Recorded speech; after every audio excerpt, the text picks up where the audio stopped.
আমার এদের পক্ষে রাষ্ট্রপক্ষ থেকে আনিত যে চার্জের অভিযোগ এসছে সেই ফর্মাল চার্জ তার বিরুদ্ধে আমি ডিসচার্জের প্রেয়ার করেছি। আমি ডিসচার্জে তাদেরকে অব্যাহতির প্রার্থনা করেছি। অব্যাহতির প্রার্থনার মূল যে বিষয়গুলি ছিল সেগুলো এই যে তার বিরুদ্ধে যে সমস্ত কথাবার্তা এসছে সেগুলো কল্পিত, উদ্দেশ্যপ্রণোদিত, রাজনৈতিক উদ্দেশ্যপ্রণোদিত এবং যেগুলো কোনো সত্যিকারের ভিত্তি নাই। এবং ওনার যে রাজনৈতিক দর্শনে এবং দীর্ঘ বছরের শাসনামলে এই সাবেক প্রাইম মিনিস্টারের যে সমস্ত কল্যাণ, যে সমস্ত ভালো ভালো কাজ, এই সব বিষয়ে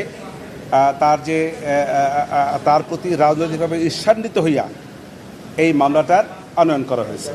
এটা হলো মূল বক্তব্য। প্রথম কথা হলো যে সে রাজাকারের নাতিপুতির যে বক্তব্যটা এসছে, সাবেক প্রধানমন্ত্রী রাজাকারের নাতিপুতি এইভাবে উনি বলতে চান না এবং বলেনও নাই। আর রাজাকারকে ধ্বংস করে দেওয়া, তাদেরকে হত্যা করা, এরকম একটা প্রশ্ন আসছে এই মামলার মধ্যে। সেক্ষেত্রে আমি বলেছি যে উনি দীর্ঘ বছর শাসনামলে ছিলেন। উনি যদি চাইতেন রাজাকারকে হত্যা করে ফেলবেন তাহলে ইতিপূর্বেই পারতেন।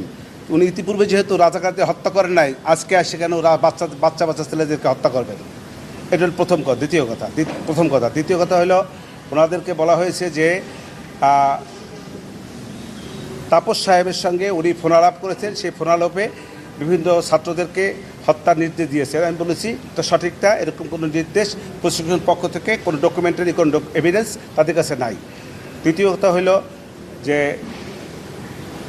রংপুরে বেগম রোকেয়া বিশ্ববিদ্যালয়ের ছাত্র আবু সাঈদের যে হত্যার নির্দেশ দিয়েছেন, এরকম কোনো বক্তব্য, যে বক্তব্যগুলো এনেছে এগুলো সঠিক নয়। কারণ হলো এরকম কোনো ডকুমেন্টারি এভিডেন্স এ রাষ্ট্রপক্ষে তার যে দাখিলীয় কাগজপত্র তার মধ্যে নাই। আর